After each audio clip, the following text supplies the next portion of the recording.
Good evening. आज हम लोग सीएमए फाइनल का कॉर्पोरेट लॉ में पढ़ेंगे। Law relating to insurance sector law relating to insurance sector means insurance company का चैप्टर हम लोग पढ़ेंगे। ये बहुत इंपॉर्टेंट टॉपिक है। आजकल 5 से 8 नंबर का क्वेश्चन इससे एकदम कंपलसरी आता ही आता है। और मैं जितना क्वेश्चन कराऊंगा उसके अलावा आप एक क्वेश्चन भी एक्स्ट्रा मत कीजिएगा। मैं पूरा चैप्टर का जो एग्जाम में अभी तक जितना क्वेश्चन आया सारा करा दे रहा हूँ और पूरा अच्छा कंसेप्चुअली कराऊंगा। ठीक है, देखिए टू द पॉइंट आते हैं। सबसे पहले इसमें याद रखिएगा टू द पॉइंट लिखना है और टू द पॉइंट याद करना है और ज़्यादा दिमाग नहीं लगाना है इस चैप्टर में। चैप्टर को जितना मैं पढ़ाऊंगा उसके अलावा और कुछ मत कीजिएगा। ठीक है, पहला क्वेश्चन देखिए, paid up capital requirement for carrying insurance business. Insurance business को करने के लिए कितना कैपिटल का रिक्वायरमेंट होता है, इसके बेस पे क्वेश्चन जो एग्जाम में आया मैं डिस्कस करूंगा, याद रखिएगा। मीन्स एक इंश्योरेंस बिजनेस को चलाने के लिए कितना पूंजी चाहिए, सिंपल भाषा में कितना कैपिटल चाहिए एक इंश्योरेंस बिजनेस को चलाने के लिए। देखिए दो क्वेश्चन आए हैं, दोनों सेम क्वेश्चन है। मैं क्वेश्चन दिखा भी रहा हूँ 2017 दिसंबर में और 2016 दिसंबर में। देखिए 2017 दिसंबर का मैं क्वेश्चन को आपको जूम भी कर रहा हूँ, देखिए फिर मैं आपको समझाऊंगा क्वेश्चन क्या बोलना चाह रहा है। देखिए क्वेश्चन क्या बोल रहा है 2017 दिसंबर का। With reference to the provision of insurance act 1938 as amend by the Insurance Regulatory and Development Authority Act 1999, state the norms in respect of paid up capital for carrying out the business of an insurer. Also state the item that are excluded in determining the amount of paid up capital of the insurer under the said act. ठीक है, दूसरा question भी दिखा दे रहा हूँ, आप अगर पढ़ लीजिए, मैं जूम कर दे रहा हूँ। X, a newly established insurance company, started the business of health insurance. It decided to get himself registered with the paid up capital of 99 crore, excluding the preliminary expenses incurred during the formation and registration. Examine in the light of Insurance Act 1938 whether X can be registered and can conduct the insurance business. ठीक है, आगे हम लोग provision पढ़ते हैं। देखिए मैं provision को जूम कर रहा हूँ, फिर क्वेश्चन के आंसर में आऊंगा।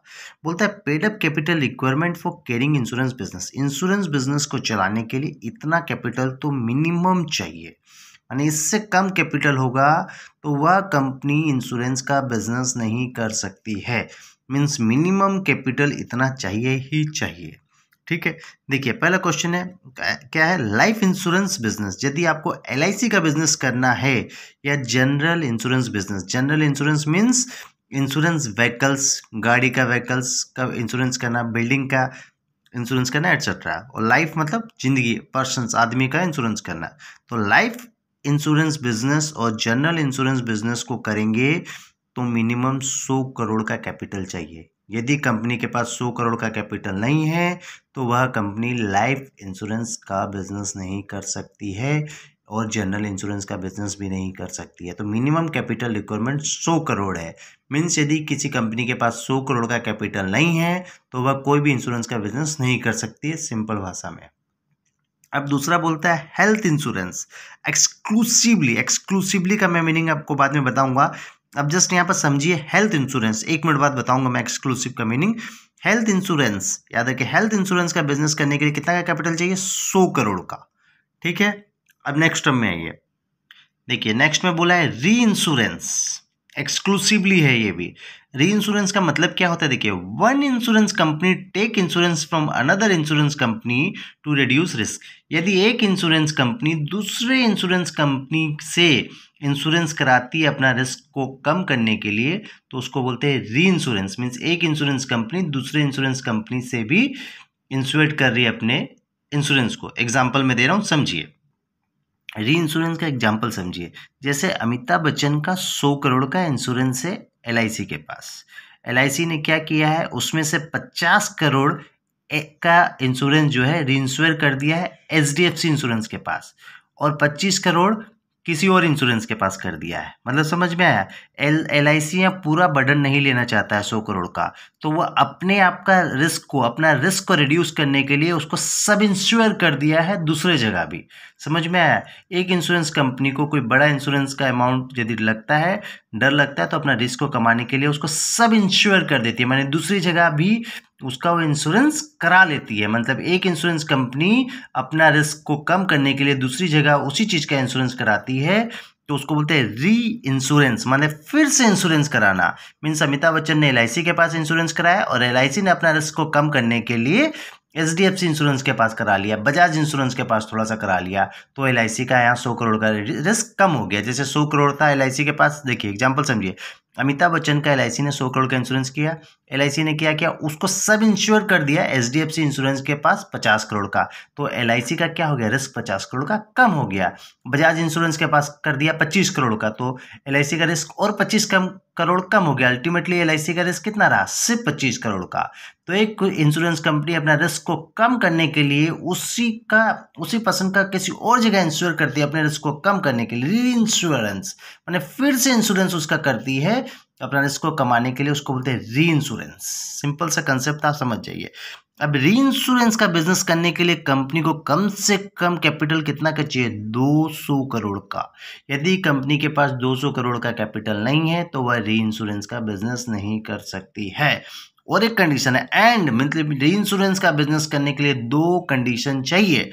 दूसरी कंडीशन क्या है, net owned fund not less than 5000 crore.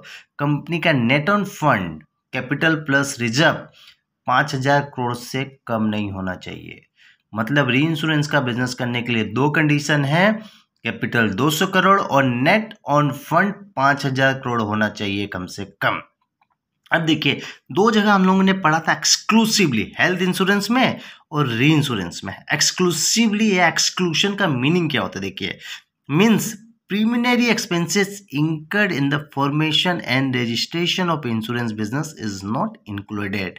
Means यदि कंपनी को प्रीमियरी एक्सपेंसेस, यदि कोई भी प्रीमियरी एक्सपेंसेस का खर्चा होता है कंपनी को बनाते समय, वह इंक्लूड नहीं होगा।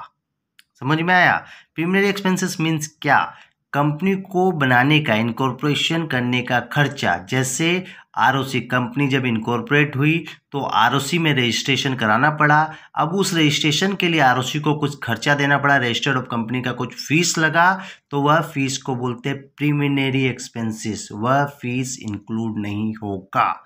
चीज को समझिए, एक्सक्लूसिव है मतलब वह उस अमाउंट को प्रीमियरी एक्सपेंसेस को माइनस कर दिया जाएगा। सिंपल सा मीनिंग है, यदि पेड अप कैपिटल का कैलकुलेशन करेंगे, कोई प्रीमियरी एक्सपेंसेस होगा कंपनी का, उसको एक्सक्लूशन कर दिया जाएगा, उसको माइनस कर दिया जाएगा, उसको डिडक्ट कर दिया जाएगा। इसीलिए हेल्थ इंश्योरेंस के समय एक्सक्लूसिवली लिखा हुआ, मतलब प्रीमियरी एक्सपेंसेस माइनस होगा, और री इंश्योरेंस के समय भी प्रीमियरी एक्सपेंसेस माइनस होगा। जैसे हेल्थ इंश्योरेंस का 100 करोड़ का दिया हुआ कैपिटल, सपोज उसमें प्रीमियरी एक्सपेंसेस था 1 करोड़, तो अल्टीमेटली वो हो गया 99 करोड़, तो प्रीमियरी एक्सपेंसेस माइनस होगा, डिडक्ट होगा। अब देखिए हम लोग जो एग्जाम में जो क्वेश्चन आया, अब मैं समझा रहा हूँ। देखिए 2017 दिसंबर क्या क्वेश्चन बोला है, देखिए with reference to the provision of insurance act 1938, ठीक है, बोलता है the norms in respect of paid up capital for carrying out business of insurance. मतलब पेड अप कैपिटल का क्या रिक्वायरमेंट है इंश्योरेंस बिजनेस करने के लिए, और also state the item that are excluded in determination of amount of paid up capital। Means 2017 में सिर्फ यही क्वेश्चन बोला है कि कंपनी को इंश्योरेंस बिजनेस करने के लिए पेड अप कैपिटल का कितना रिक्वायरमेंट होना चाहिए और कौन कौन सा आइटम पेड अप कैपिटल से एक्सक्लूड होता है, मतलब डिडक्ट होता है। तो उसका आंसर मैं बता चुका हूँ, पेड अप कैपिटल का ये रिक्वायरमेंट है और ये आइटम एक्सक्लूड होता है, मतलब कैपिटल जो प्रीमियरी एक्सपेंसेस वो एक्सक्लूड होगा और कैपिटल ये लगेगा। अब दूसरा क्वेश्चन देखिए, इसको आपको बहुत अच्छा से समझा रहा हूँ। देखिए यहाँ एक तो नया इंश्योरेंस कंपनी था जिसका पेड अप कैपिटल कितना था, 99 करोड़ था, excluding the preliminary expenses incurred during formation. Preliminary expenses को माइनस करने के बाद 99 करोड़ था। हम लोगों ने पढ़ा है कम से कम इंश्योरेंस बिजनेस करने के लिए 100 करोड़ का कैपिटल मिनिमम होना चाहिए, और यहाँ पर 99 करोड़ है। इसका मतलब क्या है, यह कंपनी इंश्योरेंस का बिजनेस नहीं कर सकती है। सिंपल भाषा में यही लिख दीजिएगा कि यह कंपनी इंश्योरेंस का बिजनेस करने के लिए क्वालिफाइड नहीं है, क्योंकि मिनिमम कैपिटल रिक्वायरमेंट का कंडीशन को यह सेटिस्फाइड नहीं कर रही है। अब अपने नेक्स्ट टॉपिक में आ रहे हैं, ठीक है। अब हम लोग नेक्स्ट टॉपिक में आ रहे हैं। क्या है topic, policy information can not be change after 3 years।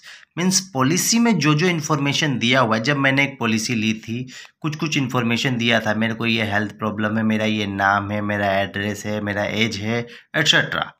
Policy information can not be change after 3 years। जब हम पॉलिसी बना देंगे उसके 3 साल बाद पॉलिसी का इन्फॉर्मेशन चेंज नहीं होता है, कुछ को छोड़ के। देखिए आगे मैं प्रोविजन पढ़ रहा हूँ, फिर क्वेश्चन में आऊँगा। देखिए प्रोविजन को देखिए क्या लिखा है।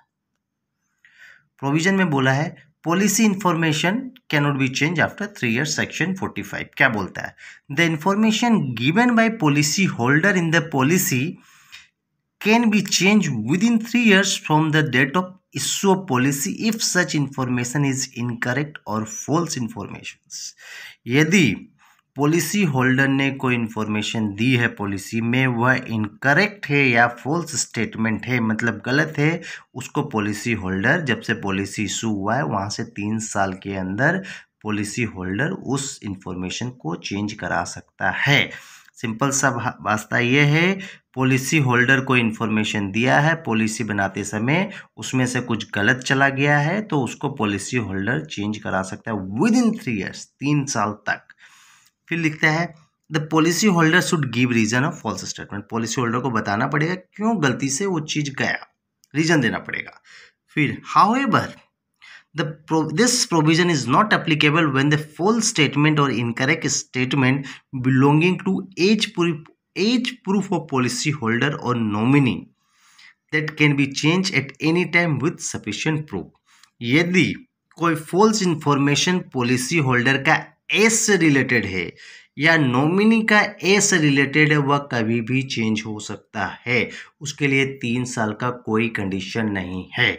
चीज को समझिए, ये प्रोविजन बोलता है यदि चीज को समझिए, प्रोविजन सेक्शन 45 का बोलता है पॉलिसी होल्डर पॉलिसी बनाते समय कोई इंफॉर्मेशन देता है other than age information, age के सिवा दूसरा कोई भी इंफॉर्मेशन देता है, नाम, father's name, mother's name etcetera, जो देते हैं मेरे को ये प्रॉब्लम है, मेरे को ये डिजीज है, मेरा ब्लड ग्रुप ये एट्सेट्रा, कोई भी इंफॉर्मेशन देता है, यदि वह इंफॉर्मेशन गलत चल जाता है तो उसको पॉलिसी होल्डर 3 साल के अंदर ठीक कर सकता है। यदि वह इंफॉर्मेशन एज से रिलेटेड है पॉलिसी होल्डर या नॉमिनी का, उसको वह कभी भी चेंज करा सकता है। ठीक है, प्रोविजन आप देख लीजिए, मैं जूम भी किया हूँ। अब पूरा प्रोविजन को अच्छे से पढ़िए एक बार खुद। अब मैं क्वेश्चन में आऊँगा। प्रोविजन आप समझ लिए हैं। अब देखिए क्वेश्चन क्या है जून 2016 का। A life insurance policy in favour of Rajkumar come into force on 1 February 2012 in January 2015। ठीक है, क्या हुआ? The insurer come to know that there was a misstatement in the proposal for insurance regarding the age of the nominee. Decide under the provision of insurance act whether the said insurance policy can be called in questions. Means question में यही बोला है कि policy बनाते समय nominee का as गलत हो गया तो उसको चेंज किया जा सकता है क्या? पॉलिसी बनाते समय नॉमिनी का एज गलत हो गया, क्या उसको चेंज कर सकते हैं? डेफिनेटली। प्रोविजन में बताया गया था कि जो सेक्शन 45 है एज के ऊपर कभी एप्लीकेबल नहीं है। एज पॉलिसी होल्डर कभी भी चेंज कर सकता है यदि गलत जाएगा तो 3 साल का यहाँ कोई कंडीशन नहीं होगा। सिंपल सा है, वह कभी भी चेंज हो सकता है। सिंपल सा क्वेश्चन है, आप लिख दोगे। अब नेक्स्ट क्वेश्चन में आ रहे हैं। मैं आगे सेक्शन 29 बताऊंगा, सेक्शन 185 बताऊंगा, उसके बाद क्वेश्चन में आएंगे। ठीक है, सेक्शन बोलता है loan from insurance company. Section 29 बोलता है loan from insurance company. Insurance company से लोन लिया जा सकता है तो कैसे लिया जा सकता है, ये क्वेश्चन यहाँ पर है। देखिए क्या लिखा है, no insurer can grant loan on mortgage of property और on personal security. However, insurer can grant loan on life insurance policy on the basis of surrender value of the policy। बोलता है इंश्योरर माने जहाँ हम लोग insurance कराते हैं, जैसे LIC, बोलता है इंश्योरेंस कभी भी प्रॉपर्टी के ऊपर लोन या पर्सनल लोन नहीं दे सकता है। क्यों नहीं दे सकता? क्योंकि वह बैंक देगा। इंश्योरेंस इंश्योरर के पास ये अधिकार नहीं है कि वह लोन दे दे प्रॉपर्टी के ऊपर या पर्सनल सिक्योरिटी के ऊपर। इंश्योरर कभी भी प्रॉपर्टी या पर्सनल सिक्योरिटी के ऊपर लोन नहीं दे सकता है, याद रखिएगा। सिर्फ इंश्योरेंस एक ही प्रकार का लोन दे सकता है। देखिए, how ever insurer can grant loan on life insurance policy on the basis of surrender value of the policy. Insurer सिर्फ लाइफ इंश्योरेंस पॉलिसी जिसका लाइफ इंश्योरेंस पॉलिसी बनाया हुआ होगा, उस पॉलिसी के बेसिस में ही उस किसी को लोन दिया जा सकता है, वो भी पॉलिसी का सरेंडर वैल्यू पे डिपेंड है। मतलब यदि किसी इंश्योरर को, मतलब LIC को लोन देना होगा किसी को, तो उसका LIC का वैल्यू देखेगा, LIC का लाइफ इंश्योरेंस पॉलिसी का सरेंडर वैल्यू देखेगा, उसके बेसिस में ही वह लोन दे सकता है। यदि LIC चाहेगा कि मेरा ये प्रॉपर्टी है इसको मॉर्गेज करके लोन दे दे, वह कभी नहीं दे सकता है। सिर्फ एक ही चीज़ पे LIC इंश्योरर लोन दे सकता है, मेरा यदि उसके पास कोई पॉलिसी बनाया हुआ है उस पॉलिसी का सरेंडर वैल्यू के ऊपर, याद रखिएगा। सीधा सा फंडा है, 2 लाइन का सिंपल सा आंसर है। No insurer can grant loan on mortgage of property और ऑन पर्सनल सिक्योरिटी। कोई प्रॉपर्टी किसी एसेट पे लोन नहीं दे सकता, सिर्फ आदमी का लाइफ इंश्योरेंस पॉलिसी के ऊपर इंश्योरर लोन दे सकता है on the basis of surrender value of the property. However, insurer can grant loan on life insurance policy on the basis of surrender value of the property. Section 185 बोलता है prohibition loan to director, ये companies act में अपने बाद में पढ़ेंगे। Insurance का section 29 आप यहाँ पर पढ़ लीजिए। अब मैं क्वेश्चन पे लेके आ रहा हूँ, एग्जाम में क्या क्वेश्चन आया देखिए सेक्शन 29 का ये क्वेश्चन आया हुआ एग्जाम में। एग्जाम आप पढ़िए, मैं भी पढ़ा रहा हूँ। देखिए बोलता है, mister Arnav, one of the director of M Insurance Company Limited has taken some life insurance policy from the company। ठीक है, कंपनी का एक डायरेक्टर था, वह इंश्योरेंस कंपनी से एक इंश्योरेंस पॉलिसी लिया। He now wants to avail a temporary loan from the company। अब वह डायरेक्टर चाह रहा है कि हमको कंपनी टेम्परेरी लोन दे दे, माने LIC हमको एक temporary loan they they. The company refused to grant such loan on the ground that there is a prohibition in this regards। Company बोलता है, LIC बोलता है, हम तुमको लोन नहीं दे सकते हैं क्योंकि लोन्स टू डायरेक्टर्स सेक्शन 185 में कंपनीज एक्ट में प्रोहिबिटेड है। कंपनीज एक्ट में बोला गया है कि कोई भी कंपनी अपना डायरेक्टर को लोन नहीं दे सकता, प्रोहिबिटेड है। ठीक है, अब बोलता है, फिर mister Arnav approaches you, mister Arnav आपके पास आता है, बोलता है नाउ अबाउट द मैटर, आपको मैटर बता दिया है कि मैं कंपनी के पास गया था, कंपनी ने मुझे ऐसा मना कर दिया। Advise him with reference to the insurance law amendment act 2015 as well as section 185 of the companies act whether such loan can be obtain by him. Simple सा बात है, सेक्शन 29 के हिसाब से इंश्योरेंस कंपनी उस डायरेक्टर को loan दे सकती है on the basis of insurance policy. उसका इंश्योरेंस पॉलिसी के बेसिस में लोन दे सकते। कितना लोन देगी वो अमाउंट डिपेंड करेगा surrender value of the policy, policy का कितना सरेंडर वैल्यू है उस बेसिस में लोन दे सकती है। दो सेक्शन 185 में प्रोहिबिटेड है, लेकिन सेक्शन 185 में ये भी बोला गया कि यदि कोई स्पेशल एक्ट में अलाउ है तो वहाँ उसको लोन दिया जा सकता है। तो इस केस में यहाँ मिस्टर अर्नव को लोन दिया जाएगा, लेकिन वह लोन का अमाउंट डिपेंड करेगा उसका surrender value of the policy पे। ठीक है, अब अपने नेक्स्ट क्वेश्चन में आ रहे हैं। अब आ रहे हैं 2000 दिसंबर 15 का एक क्वेश्चन आया है। क्वेश्चन में बोलता है, M want to nominate Mr. S, his 10 years old son, as a nominee for his life insurance policy। Mister M क्या चाहता था, अपना बेटा को अपना पॉलिसी का नॉमिनी बनाना चाहता है, लेकिन उसका बेटा क्या है, माइनर है, मतलब 18 साल से कम का एज है। मेजर मतलब 18 साल से ज़्यादा का age. Advise him under the provision of insurance act. Insurance act के हिसाब से आप उसको एडवाइज कीजिए क्या होता है। देखिए प्रोविजन क्या बोलता है, nominee can be appointed, nominee can be appointed minor person. बोलता है माइनर पर्सन को नॉमिनी अपॉइंट कर सकते हैं, उसमें कोई दिक्कत नहीं है। पूरा पढ़िए, nominee can be appointed minor person, however policy holder appoint one more person, वो क्या, वन मोर पर्सन जो मेजर पर्सन होना चाहिए, who receive money and hold money until minor person become major person. बोलता है कि minor को हम नॉमिनी बना सकते हैं, कोई दिक्कत नहीं है, लेकिन जो इंश्योर्ड पर्सन है जिसने पॉलिसी ली है वह एक मेजर पर्सन को भी अपॉइंट करेगा कि गार्जियन ऑफ नॉमिनी। नॉमिनी का वो गार्जियन रहेगा कब तक? जब तक नॉमिनी मेजर नहीं हो जाता, जब तक नॉमिनी बड़ा नहीं हो जाता है। मीन्स वो नॉमिनी के नाम पे कर सकता है, लेकिन उसको एक आदमी को और अपॉइंट करेगा, क्योंकि वो जो उस एक आदमी और एज ए गार्जियन अपॉइंट करेगा, और वो गार्जियन कब तक रहेगा? जब तक नॉमिनी मेजर नहीं हो जाता है। सिंपल सा है।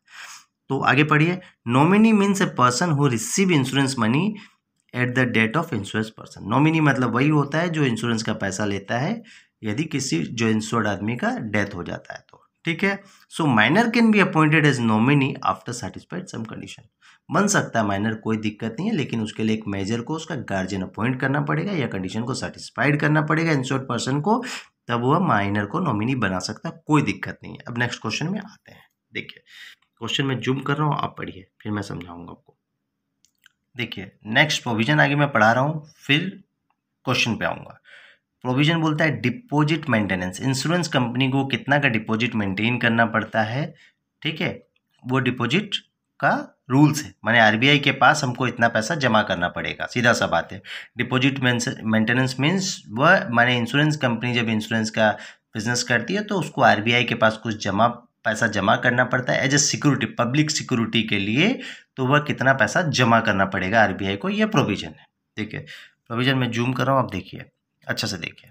बोलता है as per section 7 of the insurance act a general insurance company must maintain deposit of at least 7% of gross premium return in India. मतलब जितना का ग्रॉस प्रीमियम होगा उसका 7%, कम से कम 7% का वह डिपॉजिट आरबीआई को जमा करेगा। फिर बोलता है this deposit is maintain in RBI, RBI में करेगा। The maximum amount of deposit is ₹10 crore. यदि 7% से कम 10 करोड़ हो जाता है तो 10 करोड़ कर सकता है, मैक्सिमम का 10 करोड़ कर सकता है, कोई दिक्कत नहीं है। यदि 10 करोड़ से कम होता है तो कम से कम 7% उसको डिपॉजिट करना पड़ेगा। तो डिपॉजिट का अमाउंट माने आरबीआई को कितना पैसा जमा देना पड़ता है? 7% of the deposit, 7% of the premium, gross premium का 7% उसको आरबीआई को जमा करना पड़ता है इंश्योरेंस का बिजनेस करने के लिए। ठीक है, अब देखिए एग्जाम में जो क्वेश्चन है, अब इस क्वेश्चन को मैं जूम कर रहा हूँ, आप पढ़िए मैं भी पढ़ रहा हूँ। बोलता है ABC limited and Indian insurance company carrying on general insurance business is facing liquidity problem and therefore it has decided to maintain deposit under section 7 of the insurance act इतना at 1% of the total gross premium return in India।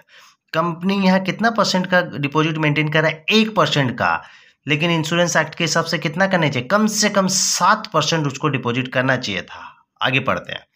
The company think that it is sufficient as the company has a paid up capital of 150 crore है। Company का paid up capital कितना है? 150 करोड़ है। उसका 1% कितना होगा? Company सिर्फ 1.5 करोड़ रुपया का डिपॉजिट कर रहा है, लेकिन मैक्सिमम कितना कर सकता है? 10 करोड़ का। 10 करोड़ का या 10 करोड़ से कम होता है तो कम से कम 7% करना चाहिए। ठीक है, What would be your suggestion to the company for compliance of Insurance Act and rules and regulations? सीधा सा बात है, कंपनी को कम से कम 7% का करना चाहिए या 10,000 में 7 करोड़ 7% या 10 करोड़। लेकिन यहाँ कंपनी डिपॉजिट कितना का कर रहा है? 1% कर रहा है, लेकिन वह 1% भी 10 करोड़ नहीं हो रहा है। यदि 10 करोड़ होता तो हमको कोई दिक्कत नहीं होता, लेकिन वह 1% सिर्फ 1.5 करोड़ हो रहा है।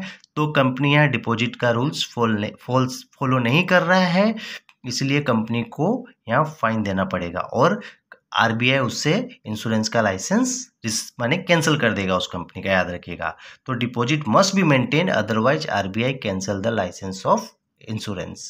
समझ में आया? तो डिपॉजिट अमाउंट को याद रखिएगा, 7% ऑफ ग्रोस प्रीमियम रिटर्न।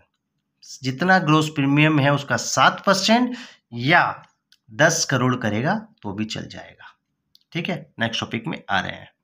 देखिए एक तो क्वेश्चन आया है 2017 जून में। ठीक है, बोलता है right short note on the following. Actuarial valuation या एक्चुरियल रिपोर्ट क्या होता है? सिंपल सा आपको 4 पॉइंट याद रखना है, उसके अलावा कुछ नहीं रखना है। एक्चुरियल रिपोर्ट में क्या होता है कि एक्चुरियल क्या करता है? Investigation report of life insurance business. ये लाइफ इंश्योरेंस बिजनेस का एक तो इन्वेस्टिगेशन रिपोर्ट है। दूसरा पॉइंट लिखेंगे investigation done of all liabilities of insurance business. ये एक तो इन्वेस्टिगेशन रिपोर्ट है लाइफ इंश्योरेंस बिजनेस का, उसमें इन्वेस्टिगेशन होता है सारा लाइबिलिटीज इंश्योरेंस बिजनेस का। इंश्योरेंस बिजनेस का जितना लाइबिलिटी है उसमें सारा लाइबिलिटी का इन्वेस्टिगेशन होता है। And this valuation is mandatory on yearly, हर साल यह रिपोर्ट बनाना पड़ता है। एक्चुरियल रिपोर्ट इंश्योरेंस कंपनी को हर साल बनाना पड़ता है और आरबीआई में सबमिट करना पड़ता है, याद रखिएगा। और actuarial can do investigations maximum last 2 years. Actuarial अपना इन्वेस्टिगेशन के बेसिस में रिपोर्ट बनाएगा और एक्चुरियल मैक्सिमम लास्ट 2 साल का इन्वेस्टिगेशन करना चाह रहा है। एक्चुरियल बोलेगा कि हम एक्चुरियल रिपोर्ट बनाएंगे, हम लास्ट 3 साल का इन्वेस्टिगेशन करेंगे, तो वो अलाउड नहीं है, याद रखिएगा। एक्चुरियल मैक्सिमम लास्ट 2 साल का इन्वेस्टिगेशन कर सकता है। ये सिंपल सा 4 पॉइंट याद रखिएगा। अब मैं नेक्स्ट में आ रहा हूँ। अब एक तो सिंपल सा क्वेश्चन आया था 2017 जून में, state the insurable interest based on the insurance act. Insurable interest होता क्या है, देखिए मैं प्रोविजन आपको बता रहा हूँ। Insurable interest is the type of investment that protect from financial losses. ये एक प्रकार का है इन्वेस्टमेंट है जो हमको फाइनेंशियल लॉसेस से बचाता है। अब देखिए इसका मीनिंग क्या है। Insurable interest simply means we have some connection और रिलेशनशिप विथ इंश्योर्ड पर्सन और इंश्योर्ड असेट। देखिए बोलना चाह रहा है insured interest simply means, insured interest simply मतलब होता है वी हैव सम कनेक्शन और रिलेशनशिप विथ इंश्योर्ड पर्सन और इंश्योर्ड एसेट। मीन्स जो इंश्योर्ड मीन्स जो इंश्योरेंस बना रहा है उसका कनेक्शन होना चाहिए किसके साथ, जिसका इंश्योरेंस बना रहा है उसके साथ। मीन्स यदि मैं अपनी वाइफ का इंश्योरेंस बनाऊंगा तो मेरी वाइफ के साथ कुछ कनेक्शन है। मैं अपने बच्चों का इंश्योरेंस बनाऊंगा तो मेरे बच्चों के साथ कुछ कनेक्शन है। जैसे मैं अपनी गाड़ी का इंश्योरेंस बनाऊंगा तो मेरी गाड़ी के साथ कुछ कनेक्शन है, कुछ रिलेशन है, कुछ इमोशन अटैच है, तो कुछ कनेक्टिविटी होनी चाहिए। उसको बोलते हैं इंश्योरेबल इंटरेस्ट। समझ में आया, कुछ कनेक्शन होना चाहिए जिसके साथ इंश्योरेंस बना रहे हैं हम। जिसका इंश्योरेंस बनाएंगे उसके साथ कुछ कनेक्शन होगा तभी हम बनाएंगे। हम पड़ोसी का इंश्योरेंस नहीं बना सकते, इसीलिए कनेक्शन मस्ट बी डेवलप। ठीक है। Example taking policy of wife children my car. मैं अपनी वाइफ का पॉलिसी बना रहा हूँ, चिल्ड्रन का बता रहा हूँ, कार का। समझ में आया। इंश्योर्ड इंटरेस्ट मतलब इंश्योरेबल जो इंश्योरेंस बना रहा है उसका इंटरेस्ट होना चाहिए इंश्योरेंस के प्रति। ठीक है, सिंपल सा बात है। अब देखिए 2013 एग्जाम में क्वेश्चन आया था, minimum limit of annuities under the insurance policy. Insurance policy के अंडर मिनिमम एन्युटीज की लिमिट क्या है। अब देखिए आंसर क्या है। एन्युटीज प्लान मतलब होता है क्या, देखिए annuity plan means get regular small payment from insurance company after investing a lump sum investment in insurance. Means आज मैं एक लमसम पैसा दे दूंगा LIC को, LIC उस पैसे के बेसिस में हमको मेरा जब तक जिएंगे तब तक पैसा देगा। समझ में आ रहा है। मीन्स आज एन्युटी प्लान मतलब होता है कि आज हम एक लमसम इन्वेस्टमेंट कर दिए, LIC को दे दिए और हम जब तक जिएंगे LIC हमको पैसा देगा। तो उसके लिए मिनिमम एन्युटी है 1000 रुपया पर मंथ, याद रखिएगा। मिनिमम एन्युटी कितना है, 1000 रुपया पर मंथ। अब लास्ट क्वेश्चन में आ रहे हैं। लास्ट क्वेश्चन बोला है कि principle of insurance law. Insurance law बनाने का पर्पस क्या था, प्रिंसिपल किस बेस पे बना रहा है। ये चार्ट तो सिंपल सा याद रखिएगा, 4-5 प्रिंसिपल है। गुड फेथ, आदमी लोगों का फेथ बढ़े। कंज्यूमर प्रोटेक्शन हो, कंज्यूमर का प्रोटेक्शन हो। इंश्योरेंस का प्रोटेक्शन हो, इंश्योरेंस कंपनी को भी लॉस ना हो, इंश्योरेंस कंपनी को भी प्रोटेक्शन मिले, इसीलिए इंश्योरेंस लॉ बना है। इंश्योरेबल इंटरेस्ट होना चाहिए और पॉलिसी फॉर इंश्योरेंस, इंश्योरेंस के लिए पॉलिसी होना चाहिए। Thank you. यदि मेरा चैनल आपको अच्छा लगा तो मेरे चैनल को सब्सक्राइब कीजिए, मेरे वीडियो को लाइक कीजिए। मैं हमेशा आपके लिए ऐसे वीडियो बनाते रहूँगा। Thank you.